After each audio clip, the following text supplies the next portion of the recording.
বাজান মেজো ভাইকে তেলের ডেকচির মধ্যে ফেলে দেওয়া হলো, একদিকে গোস্ত একদিকে হাড্ডি চইলা যায়। এমন সময় কাইসার হুঙ্কার মেরে বলতেছে, তিনজনের মধ্যে দুইজনকে হত্যা করা হলো, এরপরেও তো তারা আল্লাহ নবীকে ছাড়ে না। এখন কি করা যায়? একে ডেকচির মধ্যে ফেলে দিলেও এও তো একই অবস্থায় চলে যাবে, কারণ কিছুক্ষণ আগেই আগে যাওয়ার জন্য যে পাড়াপাড়ি করছে। এবার খ্রিস্টান পাদ্রী বলে, জাহাপনা, এইভাবে মুসলমানের ঈমান নষ্ট করা যাবে না। মুসলমানের ঈমানকে যদি নষ্ট করতে চান তাহলে এই মুসলমানের দায়িত্ব আপনি আমার উপরে ছাইড়া দেন। রোমের বাদশা বলে, ওই তেলের ডেকচির চাইতেও কি কোনো কঠিন শাস্তি তোমার কাছে আছে? পাদ্রী বলতেছে, 17 বছরের একটা সুন্দরী মেয়ে আছে আমার ঘরে, ওই মেয়ের আগুনে আমার এই মুসলমান যুবককে আমি ছাইড়া দিবার চাই, দেখতে চাই যে মেয়ে মানুষের আগুনের কাছে তার ঈমানটা কেমনে রক্ষা করে। একটা হলো ডেকচির আগুন, গরম তেল, আর একটা হলো মেয়ে মানুষের আগুন। মেয়ে মানুষের আগুন বুঝেন? সুন্দর নারী দেখলে পরে আমার দিল দেওয়ানা করে, ওলে ওলে ওলে ওলে। আমাদের বাংলাদেশে শুরু হয়ে গেছে, যেরকম কথা ঠিক কিনা? আমাদের যুবকগুলোর হাতে ভিডিও মোবাইল দিয়ে দক্ষিণ পাড়া উত্তর পাড়া 4 মাথা 3 মাথা। যাদের হাতে ভিডিও মোবাইল আছে, আমি ওই সকল যুবকদের বাবাকে বলি অনুরোধ করে পায়ে হাত দেয়া, যে আপনার ছেলেটা ভিডিও মোবাইল কিনছে, ওরে ভিডিও মোবাইল না দেওয়ার হাতে একটা রিভলভার দেন, একটা রিভলভার দেন। 2-4 দিন অপরাধ করে ধরে থানার যাবে, জেলত যাবে, যেরকম ঠিক কিনা, তাও বাঁচবে। কিন্তু ভিডিও মোবাইল দিচ্ছেন তো মরছেন। ওই মেমোরি কার্ডের মধ্যে কি ঢুকায় রাখছে আপনি কোনদিন দেখছেন? এই যারা যুবকদের বাবা আছেন, আমি আপনাদের পায়ে হাত দিয়ে বলতেছি, আজকে বাড়িতে যে আপনার ছেলে ডাকবেন, দেখে বলে, তোর মোবাইলটা দে তো বাবা, তোর মোবাইলের মেমোরির মধ্যে কি লুকায় রাখছিস? আজকে না, আপনি হঠাৎ সুযোগ বুঝে একদিন ডাক দেবেন, বুঝতেছেন না? আপনারা বলবেন যে কি আজকে আমাদের যুবকেরা কি করতেছে, এরা কেন এরকম হলো? এরা ওই আগুনের মধ্যে পড়ে গেছে, যেরকম ঠিক কিনা। আমি মরে যাবো রে, আর বাঁচবো না, ওরে লালো না। এই গানের মধ্যে কি বলতেছে? আমি মরে যাবো রে, আর বাঁচবো না, ওরে ললনা। ললনা মানে একটা মেয়ে, একটা মেয়ের জন্য একটা যুবক মরে যাবে, সেই গান আজকে বাংলাদেশে বাজতেছে, যেরকম ঠিক কিনা। এই শয়তান শিল্পীগুলা প্রত্যেকটা গান খালি প্রেম, খালি প্রেম। তাও কি প্রেম? ফ্যাক খাওয়া প্রেম, গাঁজা খাওয়া প্রেম, ফেন্সিডিল খাওয়া প্রেম। হাই রে প্রেম হয়েছে ভাই। এরা মনে হয় এগুলা গান ছাড়া গানই পারে না। একটা মেয়ে মানুষের জন্য সারা জীবন, সারা জীবন, আমার জীবন গেল তুষের আগুনে। হায় মাথা নষ্ট, মাথা নষ্ট। আগেকার শিল্পীদের গানগুলো কি ছিল? মানুষকে আল্লাহর দিকে, নবীর দিকে, ইসলামের দিকে মানুষকে আহ্বান করা হয়েছে গানের ভিতর দিয়ে, জোরে কোন কথা ঠিক কিনা। আর এখনকার গানের ভিতর দিয়ে প্রত্যেকটা যুবক একটা মেয়ের জন্য জীবন দেবার চাই। এবার পাদ্রীর 17 বছরের মেয়ের কাছে, মেয়েটা হলো সুন্দরী, সেই মেয়েটার কাছে এবার ছোট 3 ভাইয়ের মধ্যে ছোট এখনো জীবিত আছে, তাকে একটু নিয়ে যাবে, ওই আগুনের মধ্যেই তাকে পুড়াতে হবে। তার ঈমান থেকে যদি ইসলাম থেকে আপনি ফারেক করতে চান। রোমের বাদশা কাইসার বলে, পাদ্রী রে, কতদিন সময় লাগবে? বলে, কম করে হলো 40 দিন সময় আমারে দিতে হবে।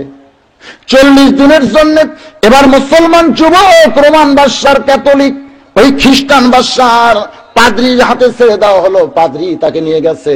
এখন অন্দর মহলের ভিতরে ওই সুন্দর তরুণীকে ওই যুবক মুসলমানের সামনে ছেড়ে দেওয়া হয়েছে, কারণ সাহাবীটা হলো যুবক। ধরে কোন সাহাবীটা কি? বুড়ো হলে সে আলাদা, বুড়ো হলে আলাদা। যুবক, যুবক বোঝেন না? আজকে ভালো কে, যুবক না বুড়ো?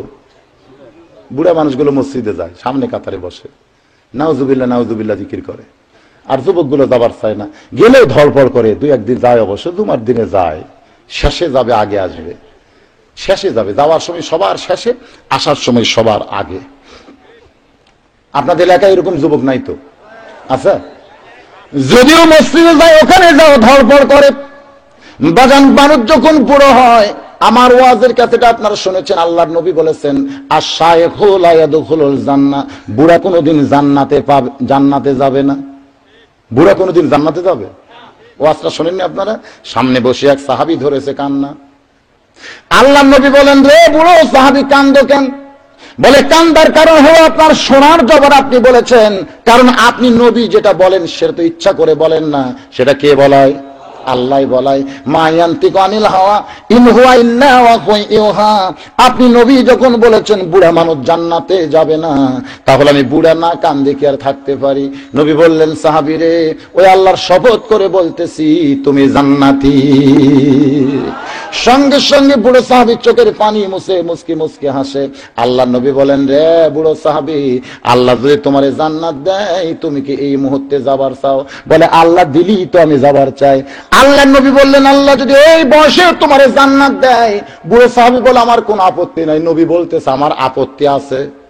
তোমার আপত্তি নাই কিন্তু আমার আছে। তুমি বুড়ো মানুষ জান্নাতে যায় কি করবা? বলে হুজুর কোন কি সোনালিটির বাড়ি চাই। আল্লাহ তোমার সোনালিটির বাড়ি দিলে আর পরে কি চাইবা? বলে হীরা জহরতের বর্তন চাই। এরপরে কি চাইবা?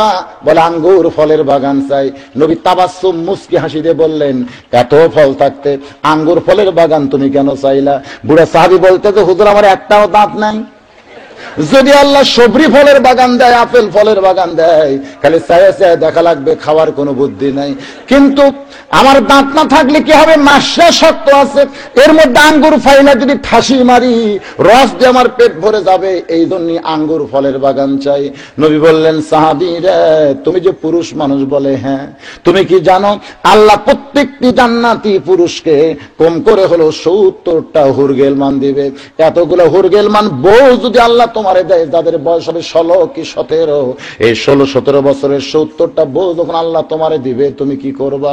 বুড়া সাহাবী কান্দার বলে, হুজুর আমার দেখা ছাড়া বুদ্ধি নাই। আল্লাহর নবী বললেন, আল্লাহ কি তোমাকে বউ দেখার জন্য দিবে নাকি? বুড়ো কান্দার বলে, ইয়া রাসূলুল্লাহ আমি বসলে দাঁড়াবার পারি না, দাঁড়ালে বসতে পারি না, আমার মাজা বেঁকা হয়ে গেছে, এতগুলো বউ নিয়ে আমি কি করব? দরকার নাই। আল্লাহর নবী বললেন, সাহাবী রে এই জন্যই তো বলতেছি বুড়া মানুষ জান্নাত পাবে না, কারণ তুমি বুড়া মানুষ জান্নাতে গেলে আল্লাহর নিয়ামত তোমার জন্য হবে না। আল্লাহ যখন তোমারে জান্নাত দিবে তখন তোমাকে বুড়ো বানায় দিবে না, আল্লাহ তোমাকে যুবক বানায় জান্নাতে দিয়া দিবে। এই হাদিসের দ্বারা বোঝা যায় জান্নাতের সঙ্গে যুবকের সম্পর্ক। জোরে কোন কার সম্পর্ক? যৌবন বয়সের সম্পর্ক হলো জান্নাতে, বুড়ো মানুষের সম্পর্ক কিন্তু জান্নাতে নাই। তাহলে জান্নাতে যদি যুবকের সম্পর্ক হয়, ইবাদতেও কিন্তু যুবকের সম্পর্ক আছে। জোরে কোন ঠিক কি না? এটা আমার আব্দুল সাত্তার ভাই বসে আছে। এই বছর হজ করতে গিয়ে দেখছি এক বুড়া পাথর মারবার দাঁড় পারতেছে না। ওই জামরাত যে পাথর মারা লাগে, ও পাথর মারতে যাবে না। আমার কয় হুজুর আমারটা যদি আপনি মারতেন। তো আপনারটা আমি মারবো কেন? আপনাকেই মারা লাগবে। না হুজুর ওই ভিড়ের মধ্যে আমি বাঁচবো, আমি যাবো না হুজুর। আচ্ছা পাথর মারা কি সুন্নত না নফল? ওয়াজিব তরক করলে আমি কইলাম যদি পাথর না মানে তাহলে 10,000 টাকা জোগাড় করেন, একটা দম দেওয়া লাগবে। না হুজুর আমারটা একটু মারেন হুজুর। তা আপনার হজ কি এখনো ফরজ হয়েছে? এই বছর হয়েছে না আগে? না অনেক আগে হয়েছে, কিন্তু আমি তখন আসিনি। কি জন্য আসেননি? না হজ করে যাই কি আর খারাপি করা যাবে, তাই এবং এমন বয়সে আইছি আমি যাই যেন খারাপি করবার না পারি, মানে খারাপি করার মতন পাওয়ারই নাই, পাথর মারার পাওয়ার নাই, আর কি করবে কোন? আসলে আশ্চর্য হতে হয়, যত বুড়া হাজি সব বাংলাদেশের। তোর এখন কোন দেশের? বাংলাদেশের হাজিরাই বুড়া বেশি, লড়বারই পারে না। তারা গেছে হজ করতে। হজ করা হলো সবচাইতে কঠিন আমল, কিন্তু ওখানে পাথর মারতে পারতেছে না। ওখানে পেশাব করতে গেলে মিনাই মুজদালিফায় আরাফায় কি মনে করতেছেন? পেশাব করা আসলে আরাফার ময়দান যে হাসরের ময়দান, একেবারে চূড়ান্ত রূপ। পেশাব লাগছে করবেন, এটা কি বাংলাদেশ পাশে যে রেল লাইনের ধারে যাবেন আর মালবার করবেন আর করবে? এটা বাংলাদেশ না সৌদি আরব, খালি পুলিশ ঘুরতেছে, মিলিটারি ঘুরতেছে। জোরে কোন ঠিক কিনা? পেশাব করার জায়গা খালি পেশাব খানায়। এখন আপনাকে জোরে লাগছে, আপনি কি করবেন? লাইন ধরে আছে 70 জন, দয়া নাই দয়া নাই, বুড়া গাইজুল কামতে আমি ওই মর উঠব। মানে হাসরের ময়দানে কেউ যেমন কেন না, ওখানেও তাই। আরাফার ময়দানে এই জন্য আমার সঙ্গে যারা ছিল তাদেরকে বলে দিলাম তোমরা কম করে খাও, কম করে খাও, পানিও খাবা না, কোনো কিছু খাবা না, না খেয়ে থাকলে পেশাব পায়খানা কম হবে, তোমরা শান্তি পাবে। ধরে কোন ঠিক কিনা? বাজান, পরীক্ষার জায়গা আমার আল্লাহ ওই জায়গায় পরীক্ষা করে যখন মানুষকে ফিরে নিয়ে আসে, ওই মানুষের দ্বারা আর কিনা। আমি দেখছি অনেক লোক ওখানে গিয়ে ঘুম পাড়তেছে, হেরেমের মধ্যে এক ওয়াক্ত নামাজ পড়লে 1,00,000 রাকাত নামাজের সওয়াব পাওয়া যায়, তারপরও সেখানে অলসতা করতেছে। আমি যেটা বলতে চাচ্ছি, মানুষের একটা বয়সের সম্পর্ক আছে না নাই? তাহলে ইবাদতের সঙ্গে যুবকের একটা সম্পর্ক রাখতে হবে। বাংলাদেশের সরকারি চাকরি যদি আপনি করতে যান, আপনার একটা বয়সের সময় আছে, দাম আছে। আপনার সার্টিফিকেট যতই ভালো হোক না কেন, আমার সার্টিফিকেট তো সব ফার্স্ট ক্লাস, এখন যদি আমি সরকারি চাকরি করতে চাই, দিবে না। কারণ সরকারি চাকরি একটা বয়স আছে। আমার সব ফার্স্ট ক্লাস সার্টিফিকেট আমি দিয়ে ইন্টারভিউ বোর্ডে, এখন দেখে বলতে সার্টিফিকেট তো ভালোই হুজুর, কিন্তু চোখের খবর কি? কান আসতে করলে শোনে না, জোরে করলে শোনে। তো মাজার খবর কি? বলে 8 ঘন্টা বসে থাকলে মাজা টানে ধরে। হাতের খবর কি? কলম ধরলে থরথর করে কাঁপে। সার্টিফিকেট নিয়ে বাড়ি যা। চাকরি করতে গেলে চোখ ভালো, কান ভালো, মাজা ভালো, হাত ভালো থাকতে হবে। আপনি ফার্স্ট ক্লাস পাইছেন, কিন্তু এখন কলম ধরলে হাত কাঁপে, আপনি লিখবেন কেমনে? আপনার 1 ফুটের মধ্যে লিখতে হবে, কিন্তু চোখের কোনো পাওয়ার নাই। আপনাকে যদি কেউ আসা স্যার হয়েছেন যদি গাল দিয়ে যায়, আপনি শুনবারও পাবেন না, এজন্য আপনার চাকরি দেওয়া যাবে না। আবার যদি সময় মতো কেউ সরকারি চাকরি করতে যায়, যখন 56 বা 60 বছর বয়স হয়ে যায়, তখন সরকার দয়া করে বলে যে যৌবনটা আমারে দিয়েছে, এখন বয়স হয়েছে বলে তার দ্বারা আমি কাজ করাই নেব না, বরং তাকে পেনশন দিয়া বলে আপনি যতদিন বাঁচবেন আপনাকে খাবার দেওয়া হবে, বেতন দেওয়া হবে, আপনার কোনো চিন্তা নাই।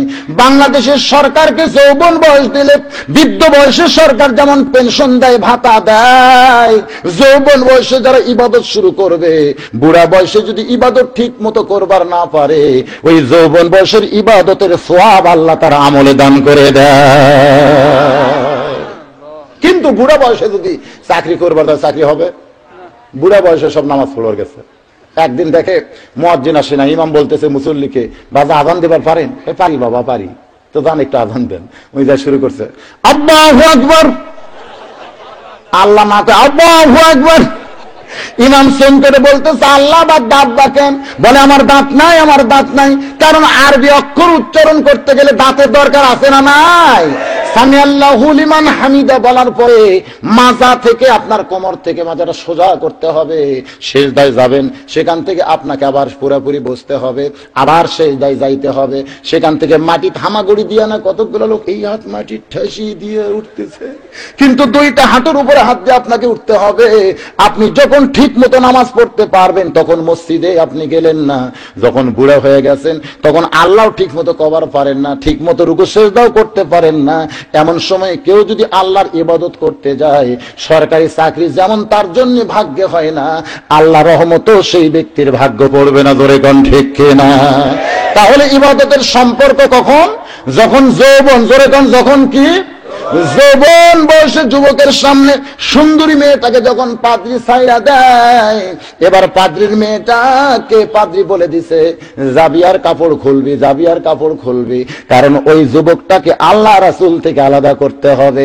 আল্লাহ রাসূল থেকে আলাদা করতে না পারলে রোমের বাদশার কাছে কিন্তু আমি পুরস্কার পাবো না।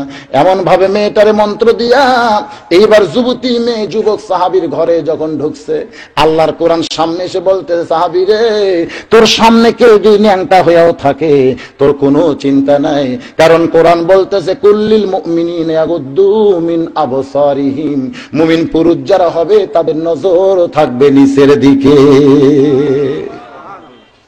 ওই সাহাবী চোখ বন্ধ করে আর কোরআন তেলাওয়াত করে, ওয়াইজা তুলিয়াত আলাইহিম আয়াতুহু জাদাতুহুম ঈমানান।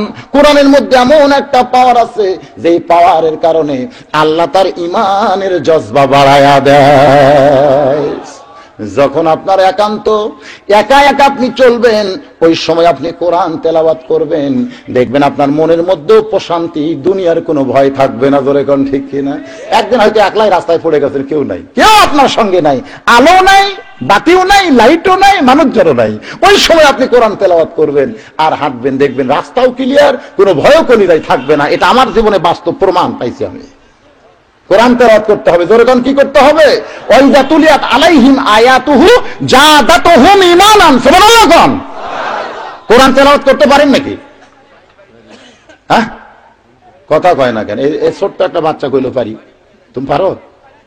তুমি একটু দাঁড়াতো বাজান, তোমার চেহারাটা দেখেন দেখেন দেখেন দেখেন, এত ছোট একটা বাচ্চা কয় আমি পারি, আর আপনারা কথা কইলেন না।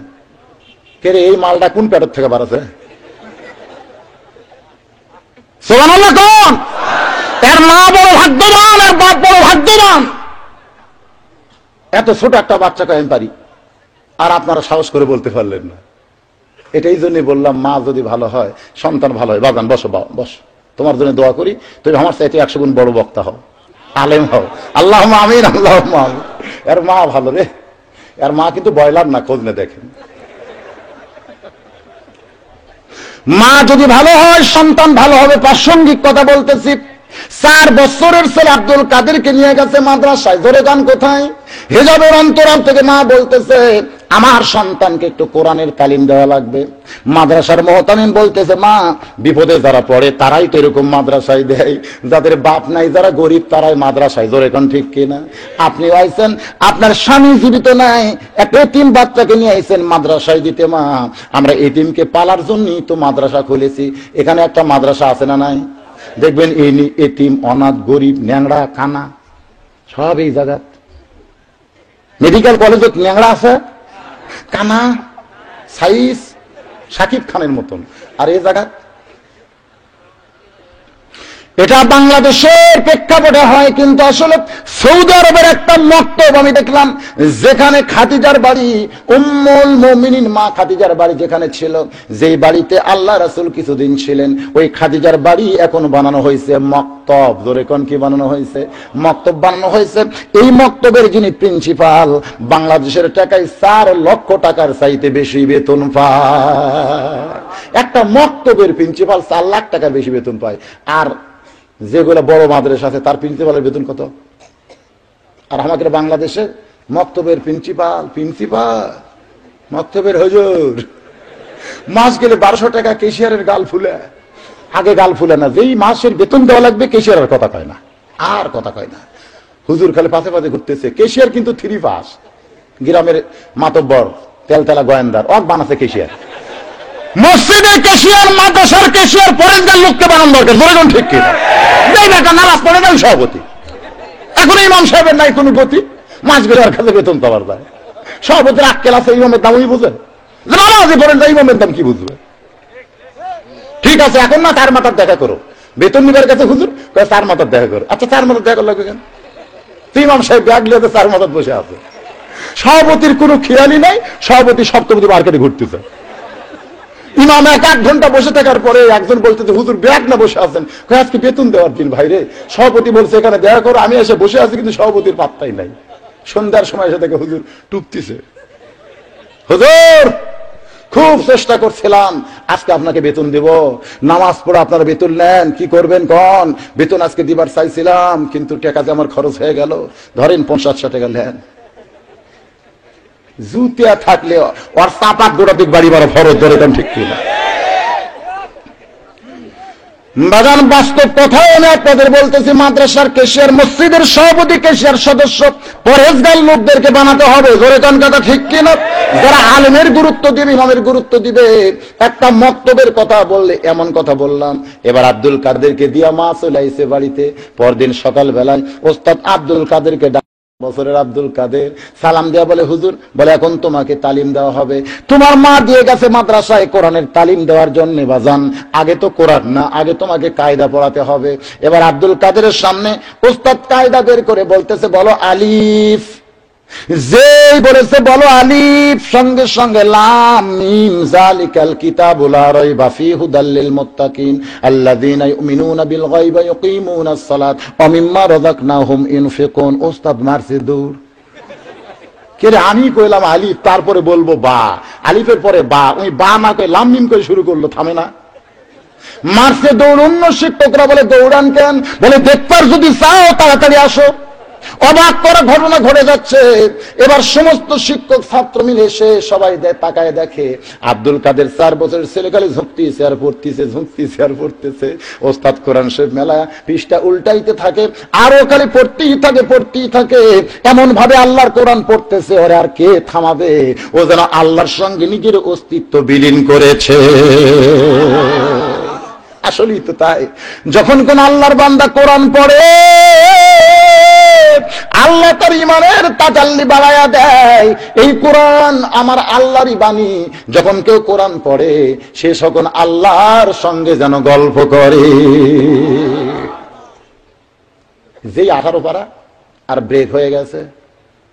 18 পারা পড়ার সঙ্গে সঙ্গে আব্দুল কাদের ব্রেক, আর পড়তেছে না, থেমে গেছে। তাকায় দেখে 2 চোখ দিয়ে বাচ্চার দর দর করে পানি পড়তেছে।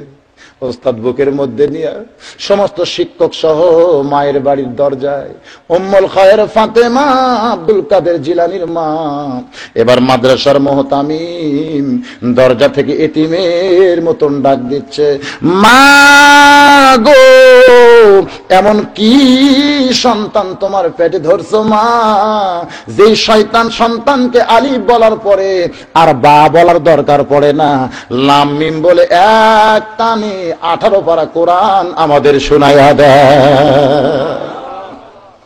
এমন সন্তান তুমি কেমনে উদরে ধারণ করলে মা?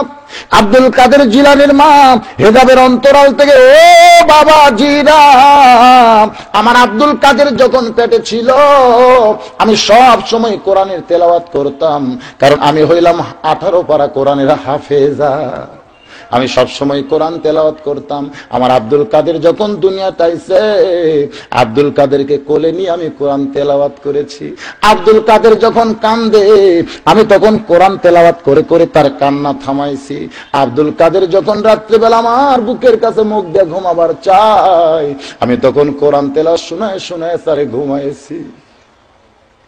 আমার মনে হয় আমার 18 পারা কোরআন তেলাওয়াত আব্দুল কাদের ওই কোলের মধ্যে আমার বিছনায় শুয়ে শুয়ে শোনার কারণে 18 পারা কোরআনের হাফেজ হয়ে গেছে। বাজান, মা যদি ভালো হয় সন্তান ভালো হবে, আর মা যদি খারাপ হয় তাহলে সন্তান খারাপ হবে। আজকে আমাদের বাংলাদেশে কিছু ডিজিটাল মার্কা মা বাড়াইছে, জোরে কোন ঠিক কিনা? কি মার্কা মা? ডিজিটাল। সন্তানকে শিখাইতেছে টাটা টাটা। কি যে যুগ খাইলো ভাই, যে সন্তানকে শিখাতে হবে সালাম কালাম, জোরে কোন ঠিক কিনা, তারে শিখাইতেছে টাটা। আর ময়নাক শিখাইছে সালাম। একটা বাড়িতে যাবেন, ময়না আসসালামু আলাইকুম, আসসালামু আলাইকুম, আর সন্তানকে শিখাইছে টাটা, বলা লাগবে বাই বাই। এটা হলো ডিজিটাল মার্কা মা, জোরে কোন কি মার্কা মা? মাজান, যেটা বলতেছিলাম, আল্লাহর কোরআন তেলাওয়াত যুবক করতেছে আর মেয়েটার সামনে খালি সাজতেছে, সামনে খালি সাজতেছে। জোরে কোন কি করতেছে? তোর সাইজা লাভ কি? তোর দিকে যদি না তাকাই তোর সাইজা লাভ কি? আজকে এই শহর দিকে গ্রামের কোন মেয়ে যদি বেপর্দা হয়ে সাইজা গুইজা রাস্তায় বের হয়, আর একটা যুবক যদি সেই মেয়েটার দিকে না তাকায়, আপনারা বলেন তো ওই মেয়ে কি আর সাজবে? পরদিন এক মেয়ে বলতেছে, কি ব্যাপার, সাইজা গুইজা বেড়া যাবি না? লাভ নাই, লাভ নাই রে, গতকাল গেছিলাম, এক মরদ আমার দিকে তাকাইনি। তো কেউ যদি আমার দিকে না তাকায় আমি সাইদা লাভটা কি? তাহলে যুবকগুলো যদি কোরআন মোতাবেক নিজের আমল করে, মেয়েরা সাইজা গুইজা রাস্তায় এসেও কোন লাভ পাবে না, জোরে কোন ঠিক কিনা? তারা পাগলি হওয়ার পিছনে কারণ তো যুবকেরা। মেয়েরা পাগলি হয়নি, একেবারে ড্রেসিং টেবিলের সামনে বসে খুর দিয়ে ভুরু চাঁচতেছে। কেনা আল্লাহ দাও, ভুরু চাঁচার কি দরকার? খুর দিয়ে ভুরু ওটি আবার চিকন করে ভুরু পন্দে উপর দিয়ে চিকন করে ভুরু বানাইছে। আল্লাহ দাও ভুরুর সয়েজ হচ্ছে না, ওই চিকন করে ভুরু বানায় নাম দিয়েছে শাবনুর ভুরু।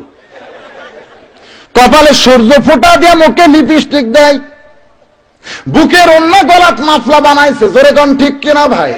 এরা কি আসলে ভালো না পাগলি? এই যে ডোমের গাঁও গিয়া দেখেন, ডোমের গাঁও আপনাদের দূরে না কাছে? আমি একবার ডোমের গায়ে ওয়াজ করতে গিয়া দেখি বেগুন লাগাইছে, বেগুন বেগুন তো বেগুনের মধ্যে খেড়ের বুন্দা দিয়ে টক দিয়ে চোখ বানাইছে, মুখ বানাইছে। আমি বেগুনওয়ালা ভাইকে বললাম, এইটা কি? হুজুর আপনি তো বোঝেন না, মানুষের চোখ এতই খারাপ হুজুর, সরাসরি যদি বাগুনের দিকে তাকায় বলে এত বাগুন, তাহলে পোকা ধরবে। তো এই জন্য হাড়ি দিছে যেন চোখটা আগে হাড়িত পড়ে। ওই যে বুন্দার উপরে হাড়ি দিছে, চোখ হাড়িত পড়ে, তারপরে বেগুনের দিকে তাকাইলে আমার বেগুনও তার পোকা ধরবে না। আমি চিন্তা করলাম সর্বনাশ, একটা বেগুন বাঁচানোর জন্য একটা কালো হাঁড়ি দিছে, আর আমাকে রে পুরুষের কি কোনো আক্কেল নাই, তার বউ বাঁচানোর জন্য একটা কালো বোরকা দেওয়া দরকার, তোর এখন ঠিক কিনা? কেন বাগুনের দাম বেশি না বউয়ের দাম বেশি? যেই যুবক সুন্দরী বউকে নিয়ে ডিসকভারের উপর ফিল্ডিং মারতেছে, আমি সেই যুবককে বলতেছি তোমার বউকে একলাই? যেই যুবক তার বউকে নিয়ে হুন্ডার চড়ে ফিল্ডিং মারতেছে, বউ খালি সাইজ হয়ে পিছনে বসে আছে, ওই বউকে আর একলাই? ওই বউ কিন্তু 10 জনের বউ, ধরে কোন ঠিক কিনা? যারা দেখতেছে তারা খালি কি গেল রে, কি গেল রে, দিনে দেখছে আর রাত্রেবেলা কাপড় নষ্ট করছে, ধরে কোন ঠিক কিনা? ওর বউয়ের সাথে এই যুবকের স্বপ্ন দোষ হয়েছে। তাই যুবকদের বলে, এই যুবক, তোমার বউ যদি একলাই করবার চাও, তোমার বউয়ের গায়ে কালো হাড়ি বোরকা দাও, ধরে কোন ঠিক কিনা? কেউ যদি তোমার বউয়ের না দেখে, তুমি একলাই দেখো ঘরের মধ্যে। তুমি যদি একলা তোমার বউ নিয়ে থাকবার চাও, আর যদি মনে করে 10 মিলে করি কাজ, তাহলে করো, সগলিখলা করো। একটা দাঁতের ওয়াজ দিছে, কি কন? আর যুবক বউ ফেসাং মারাবে, ফেসাং। আমার বউ আমার একলা, আর জোরে কোন ঠিক কিনা? অন্য কাউকে আমি বেপর্দা করে ভাগ দিব না। পাগলি হয়ে গেছে, পাগলি। এই পাগলি হওয়ার পিছনে আমাদেরও দোষ আছে, জোরে কোন আছে না নাই? এবার যুবক সাহাবী একবারও তাকায় না, 1 দিন 2 দিন 3 দিন এমন ভাবে চলে যায়। 3 দিন তোর বাড়িতে গেলাম, দেখা পাইলাম না। বন্ধু গান ছিল না, বন্ধু 3 দিন তোর বাড়িতে গেলাম, দেখা পাইলাম না। মেয়েটা 1 2 3 না, 1 মাস পর্যন্ত সামনেই থাকে, কিন্তু বন্ধুরে তোর চেহারাটাও দেখলাম না। ওই যে নজর মাটির দিকে করে আল্লাহর কোরআন পড়ে, অন্য কোনো দিকে তার খেয়াল নাই। খালি 2 চোখ দিয়ে কান ধরে বলে, 2 ভাই তোমরা 2 জন আরাম করতেছো, কিন্তু আমার আরাম কবে হবে? এবার মেয়েটা বলতেছে, তোমার 2 ভাই তো ওই ডেক্সির মধ্যে পুরো শেষে কই ভাজা হয়েছে, তারা কেমনে আরাম করে? যুবক কান্দের বলে, রে মহিলা, তুমি বুঝতে পারবা না, ইমানের পাওয়ার যার কলিজার ভিতরে, এই পাওয়ারে আল্লাহ এমন একটা চক্ষু তৈরি করে দেয়, যেই চক্ষু দিয়া দুনিয়াতে বেশে আল্লাহর জান্নাত দেখতে পায়। মেয়েটা বলতেছে, যুবক রে, তোমাকে 1 মাস হলে দেখতে দেখতে দেখতে আমার মনটা তোমার প্রেমে পড়ে গেছে। তুমি যে আল্লাহর প্রেমে পড়ে আজকে সুন্দরী মেয়ের দিকে তাকাও না, ওই আল্লাহর প্রেমে আমি একটু পড়তে চাই। যতদিন জুলাইখা ইউসুফ ইউসুফ ইউসুফ ইউসুফ জিকির করেছে, ততদিন কিন্তু জুলাইখা ইউসুফ রে পাই নাই, ইউসুফ রে পাই নাই। যেদিন জুলাইখা ইউসুফকে বাদ দিয়া রাস্তায় বসে কান্দার বলে, ও ইউসুফের আল্লাহ, ইউসুফ তোমার প্রেমে পাগল হইয়া আমার মতো সুন্দরী জুলাইখার দিকে একবারও তাকায় না। আমি কত চেষ্টা করলাম, তারপরে ইউসুফ রে পাইলাম না। আমি বুঝতে পেরেছি, আমি জুলাইখার চাইতে তুমি কত যে সুন্দর, তোমার সৌন্দর্য আমি জুলাইখা দেখতে চাই। ও ইউসুফের আল্লাহ, আজ থেকে তুমি শুধু ইউসুফের আল্লাহ নও, আমি তোমাকে আমার আল্লাহ বানায়া আমি ইউসুফের প্রেম কলিজার মধ্যে রাখবো না, এই কলিজার মধ্যে শুধু তোমার জায়গা দেব আল্লাহ। ইউসুফ যে আল্লাহর প্রেমে পড়া আমার মতো জুলাইখার দিকে তাকাই না, আমি সেই ইউসুফের আর প্রেম করব না, আমি ইউসুফের আল্লাহর প্রেমের পাগলি হবার চাই। জুলাইখা যখন ইউসুফকে ভুলে গিয়া ইউসুফের আল্লাহর প্রেমে পড়েছে, এমন সময় আল্লাহ ডাকতে বলে, ইউসুফ রে, আমি আল্লাহ জুলাইখাকে তোর জন্য কবুল করে নিলাম। মাল্লাহুল মাওলা ফালাহুল কুল, কেউ যদি মাওলার হয়ে যায়, কুল মাখলুক আমার আল্লাহ তখন তার গোলাম বানায় দেয়।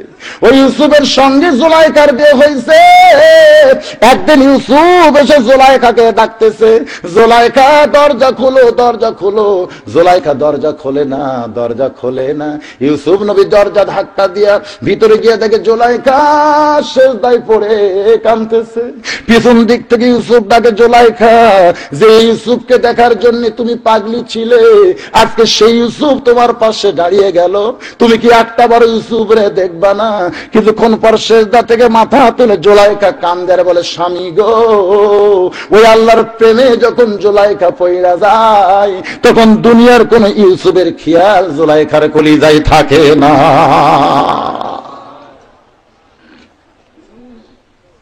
মেয়েটা কান্দার বলে, কে গো তুমি?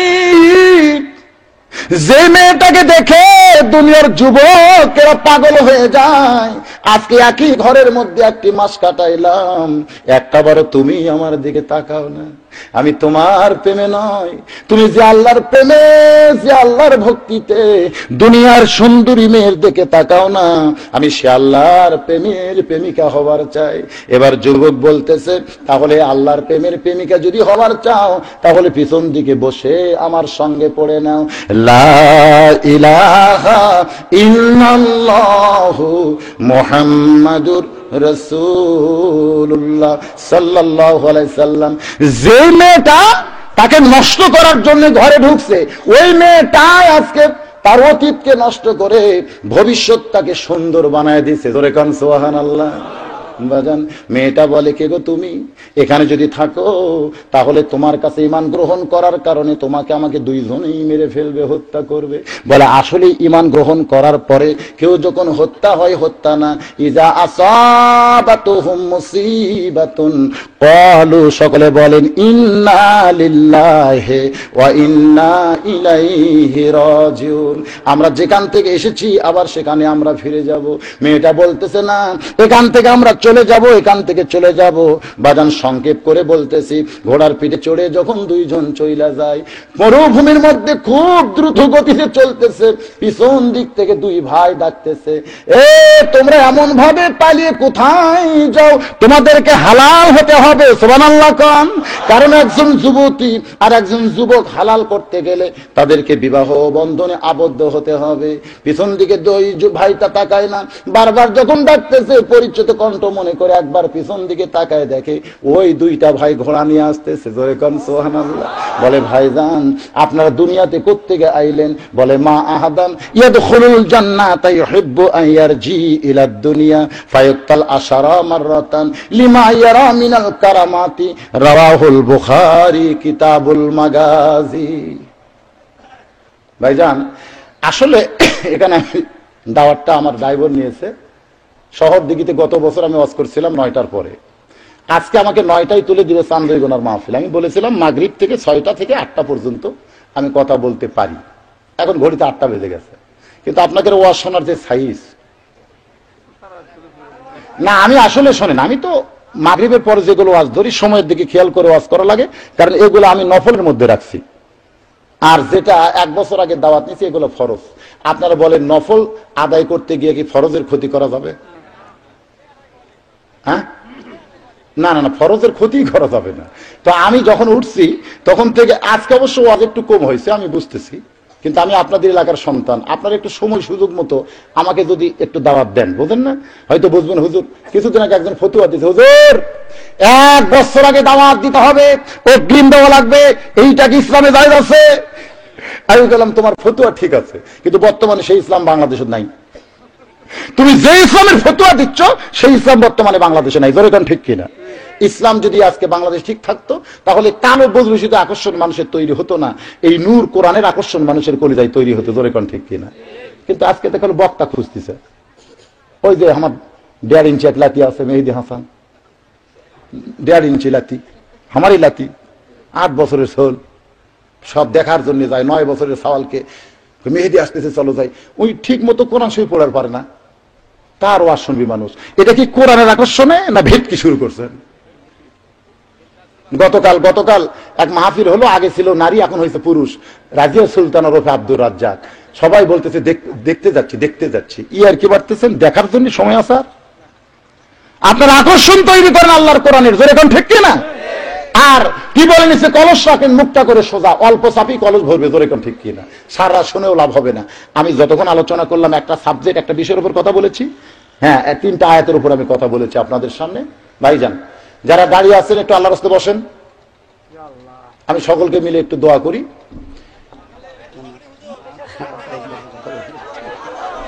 আরো করা লাগবে? আচ্ছা ঠিক আছে। হ্যাঁ, আমি করতেছি।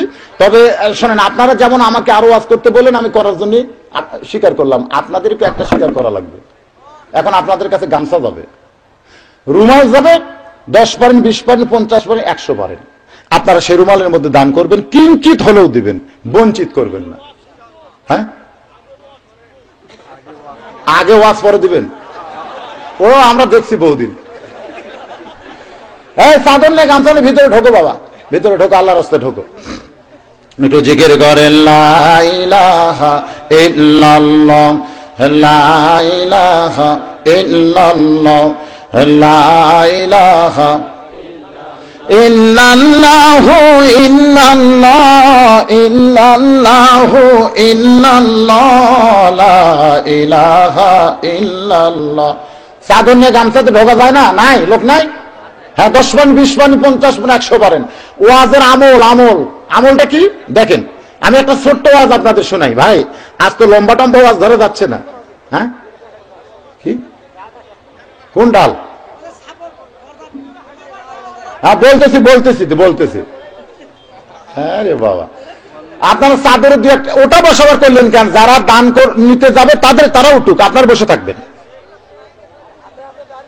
হ্যাঁ, হাতে হাতে বার করেন, 10 পান 20 পান 50 পান 100 পারেন। ভাই জান একটু মহব্বতে এটা আলোচনা, এই যুবকেরা মাহফিল করতেছে, ইচ্ছা করলে এই জায়গায় গত বছর কি হয়েছে? এই জায়গায় কি হয়েছে? গত বছর এখানে কি হয়েছে? হ্যাঁ, লালন। তো এবার কি হচ্ছে? তাহলে এই যুবকেরা তো লালনের দিকে যায় নাই, এই যুবকেরা তো গান বাজনার দিকে যায় নাই, এরা তাফসীরুল কোরআন মাহফিল করেছে। জোরে গান ভালো করছে না খারাপ করছে? তাহলে সেই যুবকদেরকে আপনি যদি 10টা টাকা দেন, এটা আপনার দুনিয়ার না আখিরাতের? আল্লাহর নবীর কাছে গরীব সাহাবী চলে আসছে, একটু খেয়াল করেন। গরীব সাহাবী এসে বলতেছে, ইয়া রাসূলুল্লাহ, আল্লাহর রাস্তায় আমাকে একটু সহযোগিতা করেন। আল্লাহর নবী বললেন, সাহাবী রে, তুমিও যা আমিও তাই, তুমি যেমন গরীব, আল্লাহ আমারে গরীব করছে, এই মুহূর্তে তোমাকে সাহায্য দিবার মতন আমার কিছু নাই। গরীব সাহাবী মনটা খারাপ করে যখন চলে যাবার চাই, আল্লাহর নবী বলেন, সাহাবী রে, তোমাকে এমন এক ব্যক্তির কাছে আমি পাঠাবার চাই, যার কাছে গেলে তোমার মনটা খারাপ হবে না, বরং তোমাকে অনেক দান করে দিবে। এবার গরীব সাহাবী আল্লাহর নবীর কাছে বলে, ইয়া রাসূলুল্লাহ, তাহলে আমি কার কাছে যাব? আল্লাহর নবী বললেন, ওসমানের কাছে যাও। আপনারা আনমনা হচ্ছেন কেন? কথাটা গুরুত্ব দিয়ে শোনেন। ওসমানের, বসেন, যারা দান চাচ্ছে তাদেরকে দিবেন, আপনারা বাদ বাকি লোক বসে পড়েন। ভাই বেয়াদবি করেন না, যাবেন কোন দিকে, যাচ্ছেন কোথায়? ওয়াজ শুনে লাভ নাকি? আবু জেহেল সারা রাত ওয়াজ শুনেছে দাঁড়িয়ে, আবার সকালবেলায় নবীর বিরুদ্ধে আন্দোলন করছে। জোরে কোন ঠিক কিনা? তো আপনারা ওয়াজ শুনবেন, আবার এখনো যখন কিছু বলা হচ্ছে আন্দোলন কি আল্লাহর বিরুদ্ধে করবেন? তাহলে ওটা বসা করেন, যাচ্ছেন কোন দিকে? প্রত্যেকটা ধাপে ধাপে আপনারা তো কবরের দিকে হাঁটতেছেন, ভয় লাগে না? ওয়াজ শুনে লাভটা কি? ভয় করতে হবে? বাজান, যেটা বলতেছিলাম, ওসমান গনির দরবারে গিয়া এবার গরীব সাহাবী দেখতেছে সন্ধ্যার সময় ওসমান গনি সলতাটা টেনে টেনে ছোট করতেছে, আলো একটু বেশি হয়েছে, এই আলোটা টেনে টেনে ছোট করতেছে। গরীব সাহাবী মনে মনে চিন্তা করে, আমার বাড়িতে আর চাইতে বেশি আলো জ্বলে, আমি কোনোদিন তো আলো ছোট করি না, আজকে যখন আলো কমাইতেছে, হলো কৃপণ ব্যক্তি। জোরে কোন কি ব্যক্তি? এই কৃপণ ব্যক্তি কোনোদিন গরিবকে দান করবে না। ওই গরীব সাহাবী ফিরে এসে বলে, ইয়া রাসূলুল্লাহ, এমন এক কৃপণের কাছে আমারে পাঠাইলেন হুজুর, যে সন্ধ্যার সময় একটু আলো বেশি হয়েছে, সে আলো টেনে টেনে আলো কমায় দেয়। আল্লাহর নবী বললেন, সাহাবী রে, আবার ওসমানের কাছে যাও। ওই গরীব সাহাবী আবার ওসমানের কাছে গিয়ে দেখতে পায় বালুশ ফেটে তুলা ঘরের মেঝেতে পড়ে গেছে। যে বালুশে শুয়ে থাকে ওসমান, ওই বালুশটা ফাইটা তুলা ঘরের মাঝাতে পড়ে গেছে। ওই তুলাগুলো খোটায় খোটায় বালুশের মধ্যে ওসমান গনি তুলতেছে। গরীব সাহাবী মনে মনে কয়, আমার বালুশ ফাইটা যদি তুলা এমন ঘরের মাঝায় পড়তো, আমি তখন এই তুলাগুলো খোটায় খোটায় বালুশের মধ্যে তুলতেছে। এই ওসমান কৃপণ ব্যক্তি। জোরে কোন কি ব্যক্তি? এই ওসমান আমারে কোনোদিন দান করবে না। বাজান, গরীব সাহাবী চলে গেছে আবার নবীর কাছে, বলে, ইয়া রাসূলুল্লাহ, এমন কৃপণ আমি কোনোদিন দেখি নাই, বালুশ ফাইটা তুলা পড়ে গেছে, আর সেই তুলা কুড়ে কুড়ে খোলের মধ্যে যে ঢুকায়, এই ওসমানের মতন কৃপণ কেউ নাই, সে আমারে কেমনে দান করবে? আল্লাহর নবী বললেন, সাহাবী রে, তুমি আবার ওসমানের কাছে যাও। সেদিন গরীব সাহাবী আর না গিয়া পরদিন সকাল বেলায় ওসমানের দরবারে গিয়া দেখে ওসমান গনি সামনে একটা পুরানো পাঞ্জাবি নিয়া কয়েক জায়গায় ছিঁড়ে গেছে, ওই ছিঁড়া পাঞ্জাবি সেলাই করবেন, কিন্তু শুয়ের মধ্যে সুতা ঢুকাবার পারতেছেন না, কারণ চোখের জ্যোতি কমে গেছে। ওসমান কিন্তু শুয়ে কানে ধরে সুতা খালি সাইড দিয়ে মারতেছে। গরিব সাহাবী দূর থেকে দেখে আর চিন্তা করে যে ওসমানকে আল্লাহ এত সম্পদ দিছে, এই ওসমান ইচ্ছা করলে একটা দর্জির কাছে দিলেও তো তার জুব্বা সেলাই করতে পারতো। কিন্তু ওসমান এমন কৃপণ, দর্জিকে 2 টাকা দেবে না, নিজের জুব্বা নিজেই সেলাই করতে চায়। এই কৃপণকে একটু সহযোগিতা করা দরকার। ঠাট্টা বিদ্রুপ করে গরিব সাহাবী এসে সালাম দিয়ে বলে, ওসমান ভাই, আপনার মতন কৃপণ মানুষ দুনিয়াতে আর কেউ নাই। শুয়ের মধ্যে যখন সুতা ঢোকাবার পারতেছেন না, দেন আমি একটু আপনার উপকার করে দেই। এই বলে গরিব সাহাবী শুয়ের সুতা নিয়ে যেই মাত্র শুয়ের মধ্যে সুতা ঢুকায় দিছে, ওসমান গনি ম্যানেজারকে ডাকতেছে, ম্যানেজার ভাই। ম্যানেজার দৌড়ে এসে বলে, হুজুর কি হয়েছে? বলে, আমার এই ভাইকে তুমি 100 উট দিয়া দাও। গরিব সাহাবী হাঁটু গেড়ে বসে বলে, হুজুর আপনি কি বলতেছেন? বলে, তোমাকে 100 উট দেওয়ার কথা বলতেছি। ম্যানেজার, আমার এই গরিব ভাই যে উট পছন্দ করে সেই পছন্দের 100টা উট আমার গরিব ভাইকে দান করে দাও। গরিব সাহাবী কান্দে আর বলে, ওসমান ভাই, আমি গতকাল সন্ধ্যায় 2 বার আইছি। প্রথমে দেখলাম শোলটা ছোট করতেছেন আলো বেশি হওয়ার কারণে, তারপরে দেখলাম আপনি এই যে তুলাগুলো বালুশের খোল থেকে পড়ে, আপনি সেই তুলা কুড়ায় কুড়ায় বালুশের খোলের মধ্যে ঢুকাইতেছেন। আবার আজকে সকালে দেখলাম আপনার সিরাজুব্বা সেলাই করার জন্য আপনি শুয়ের মধ্যে সুতা ঢুকাবার পারতেছেন না, আমি সামান্য শুয়ের মধ্যে সুতা ঢুকাই দিলাম, আর আমাকে 100টা উট আপনি দিয়ে দিবেন। এটা কেমন কথা ভাই? ওসমান বলে, রে আল্লাহর বান্দা, তুমি পরপর 3 বার যেইটা দেখছো এইটা হলো দুনিয়া, আর তোমাকে 100 উট দেওয়া এইটা হলো আখিরাত। সুবহানাল্লাহ কবেন না? 100 উট দেয়, এটা কি? এটা আখিরাত। আর 3 বার যেটা তুমি দেখছো এটা হলো দুনিয়া। আমার দুনিয়া এইরকম তুচ্ছ, আর আখিরাত আমার কাছে এরকম দামি। আমি তোমাকে যে 100টা উট দিলাম, এটা কি? এটার জায়গা কোন জায়গায় পাবে? জোরে গান কোন জায়গায়?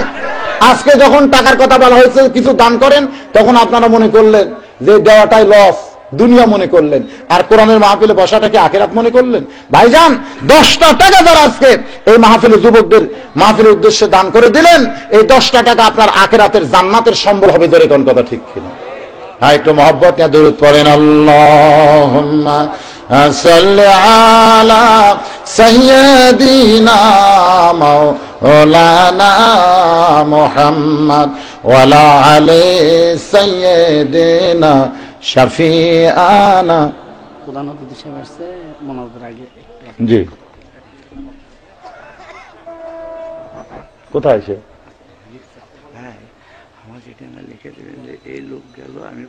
পরে দেখতেছি, পরে লিখতেছি। হ্যাঁ, প্রধান অতিথি কোথায়? আচ্ছা, জি জি ভাই, এই দেন প্রধান অতিথি সাহেব এখানে বসবে নাকি? মাইক মাইক, জি জি।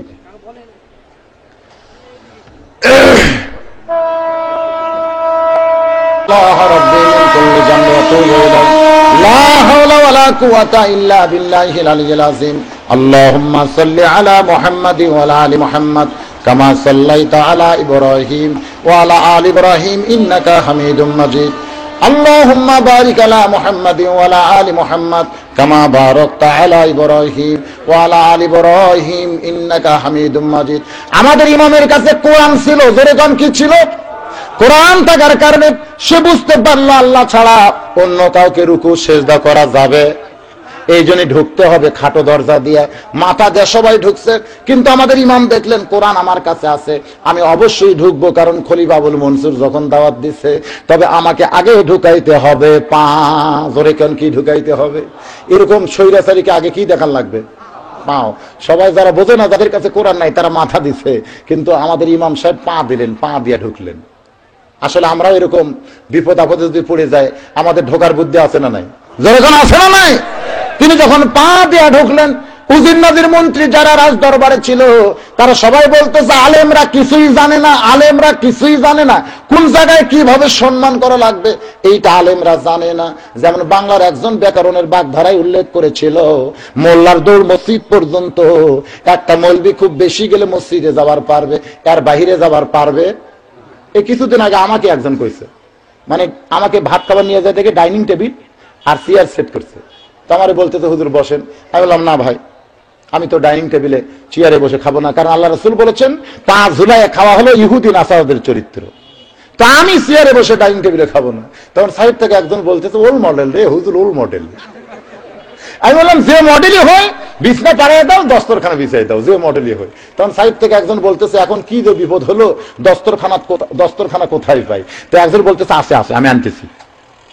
এই সব খাবার তরকারি সব ঠিক করে রাখছে, কিন্তু ওই লোকটার দস্তরখানা নিয়ে আসতেছে না। কেরে এত ঠান্ডা হয়ে যাচ্ছে, আনে না কেন? তো সাইড থেকে একজন বলতেছে যে আনতে তো গেছে, কিন্তু দস্তরখানা সুটকেসের মধ্যে রাখছে। তো সুটকেসের মধ্যে রাখছে কেন? বলে খুব সুন্দর করে ফুলটু তুলে দস্তরখানা বানাইছে, তো সেটা আপনার সামনে দিবে। তো সুটকেসের মধ্যে রাখছে, সুটকেস খুলুক, তালা মারছে হুজুর। তো তালা খুলুক, সোলানি তো খুঁজে পাচ্ছে না। ওখান থেকে যাওয়ার পর লোকটার এবং লোকটার বউ সমানে সোলানি খুঁজতেছে, তালার সোলানি কোন জায়গায়, চাবি কোন জায়গায় খুঁজে পাচ্ছে না। আমি তখন আফসোস করে বললাম হাই রে, নবীর সুন্নত দস্তরখানা তাই রাখছে সুটকেসের ভিতরে, তাত মারছে তালা। বর্তমানে সোলানি খুঁজে পাওয়া যাচ্ছে না। আর কাফের বেঈমানের ডাইনিং টেবিল খেলে হাসতেছে, জোরে কোন ঠিক কিনা? কাফের বেঈমানের ডাইনিং টেবিল খেলে বারান্দাত বলতেছে আয় আয় এদিকে আয়, আর নবীর সুন্নত দস্তরখানা সুটকেসের মধ্যে থুয়ে দে, যা তার তালা মার বুঝি মনে করেন সোলানি না পাস। আজকে আমাদের অবস্থা হয়েছে তাই। আমরা ওই মডেল যদি নবীর কথা বলি, কোরআনের কথা বলি, অনেকে আমাদেরকে কথা বলবে, জোরে কোন কথা ঠিক কিনা? তো বাদশার খলিফার রাজ দরবারে উদ্দিন নাজির বলতেছে মৌলবীরা কিছুই জানে না। আসলে মৌলবীরা জানে কি জানে না? খায়রুকুম মান তাআল্লামাল কুরআন ওয়া আল্লামা। আল্লাহ রাসূল বলেছেন ওই ব্যক্তি সবচাইতে বেশি জ্ঞানী যে আল্লাহর কোরআন পড়েছে এবং অপরকে পড়ায়। আলেমদেরকে সম্মান দেবেন, ইজ্জত দিবেন, আল্লাহ আপনাদের সম্মান দেবে। রাসূল বলেছেন আলেম হও, না হলে আলেমের বাপ হও, না হলে আলেমের শ্বশুর হও। কি হও? আপনারা আলেমের সাথে মেঘ বিয়ে দিবেন, মেঘ বিয়ে দিবেন। কিছুদিন আগে এক যুবক বলতে, হুজুর বিবাহ করার সময় আমার দাড়ি ক্লিন শেভ ছিল, শাকিব খানের মতন আমার ঢপ। তো এক বক্তার ওয়াজ শুনে নবীর সুন্নত দাড়ি যেই রাখছি, বউ আমার সামনে মুসকে মুসকে হাসার কয় তোমার চাচার মতন দেখাচ্ছে, চাচার মতন। এখন বউ যদি দাড়ি রাখার কারণে আমার চাচা কয়, এখন সেই দাড়িকে আমি রাখতে পারি হুজুর, তাই দাড়ি রাগ করে কামাইছি। আমি আরে তুমি দাড়ি কামায় নবীরে ছাড়ছো আর বউকে ধরছো, তো বউ বুকের মধ্যে নিয়ে থাকো, রাসূলের তোমার দরকার নাই। হাসরের ময়দানত যাও, লাত্তি কয় রকম লাগে দেখো। কারণ শাফাতের কান্ডারি নবী মুহাম্মদ রাসূলুল্লাহ, যার সুপারিশ ছাড়া কোন নবীও জান্নাতে যাবে না, সেই নবী তুমি ছাড়ছো আর বউ চাপে ধরে থাকো। থাকো, নবী হারালে নবী পাওয়া যাবে না, যেরকম ঠিক কিনা? আল্লাহ হারালে আল্লাহ পাওয়া যাবে না, কিন্তু বউ হারালে আবার বিয়ে করা যাবে, যেরকম ঠিক কিনা? সেই বউয়ের জন্য দাড়ি কামাইছো, তাদের দরকার বউ তালাক দাও। আর বউ কি বাংলাদেশে নাই? যেরকম আছে না নাই? যে বউ নবীর সুন্নত দাড়ি দেখলে চাচা কয়, ওই বউ তোমার চাইতে সুন্দর এক যুবক দেখলে ওভার ডিউটি পারবি, যেরকম ঠিক কিনা? হ্যাঁ, নবীর সুন্নতের উপরে যারা হাত মারছে ওই বউ তোমরা ঘরত রাখো না বাবা। ওই বউ কিছুক্ষণ পরে ওই প্যান্ডেলের মধ্যে ছিল, সেখান থেকে স্লিপ দিয়ে বলছে হুজুর আমি যা ভুল করছি, আমার স্বামী যে ডোজ দিছে আপনি কম, যে তোমার বউ দাঁড়িয়ে রাখলে আর কিছুই বলবেন, আপনি বলে দেন হুজুর। দেখেন মেয়ে মানুষ ভয় করে কিনা। লাস্টে একটা ডোজ দিয়ে দিলাম, কি মন খারাপ করলেন? হ্যাঁ, ডিজিটাল ডোজ দিয়ে দিলাম। ভাইজান যেটা বলতেছিলাম, আলেমরা জানে কি জানে না? জোরেগান জানে কি জানে না? আলেমের শ্বশুর হও, শ্বশুর যদি হবার না পারো, আলেমের বন্ধু হও। আলেমের বন্ধু যদি হবার যোগ্যতা তোমার না থাকে, তাহলে আলেম যদি কোনো রাস্তা দিয়া যায়, তুমি যদি আলেমকে দেখতে পাও, তুমি একটুখানি মহব্বতে দাঁড়াও, ওই আলেমের আগে তুমি কেমনে যাবে? বরং আলেমকে সালাম দিয়ে আলেমের পিছনে যদি 2টা কদম তুমি রাস্তা হাঁটো, হাসরের ময়দানে তোমার আমল নামায় কোনো নেকি যদি পাওয়া না যায়, ওই আলেমের মহব্বতে 2 কদম পিছনে হাঁটার কারণে আল্লাহ তাআলা তোমারে 2টা জান্নাত দিয়া দিবে। খালি সুবহানাল্লাহ না, অন্তর থেকে মহব্বত করেন, সামনে আলেমদের যেন বিপদ না হয়। এত মৌলবীদের বিপদ কেন? হ্যাঁ, সামনে যেন বিপদ না হয়, যে বিপদের